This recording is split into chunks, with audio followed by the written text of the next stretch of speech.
నీ తిక్క తిక్క సమాధానాలు నా దగ్గర నడవు. చెప్పు, ఆ రోజు రాత్రి ఏం జరిగిందో చెప్పు. నిజంగా నాకేం తెలియదు మేడం. చూడు, పోలీసోళ్ళకి నిజం చెప్పించే విషయంలో ఆడ మగ తేడా ఏం ఉండదు. మర్యాదగా తన్నులు తినకుండా నిజం చెప్పు, లేదా లేక చూడమ్మా, నువ్వేం భయపడాల్సిన అవసరం లేదు. హత్య జరిగినప్పుడు నువ్వు అక్కడే ఉన్నావని మాకు తెలుసు. కంగారు పడకుండా ఆ రోజు ఏం జరిగిందో గుర్తు చేసుకొని అంతా చెప్పు. ఆ రోజు భయపడకు, నీ ప్రాణానికి నా ప్రాణం అడ్డేస్తాను. నీకేం కాదు. ఇక్కడ నిన్ను ఎవ్వరూ ఏమి అనరు. నువ్వు ఈ కేసు విషయంలో మాకు సహకరించకపోతే నీకు కూడా ప్రమాదం జరగచ్చు.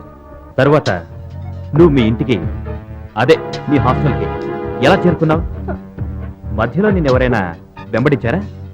లేదు సార్, కొంత దూరం పరిగెత్తిన తర్వాత ఒక ఆటో కనిపించింది. అందులో హాస్టల్కి వచ్చేసాను.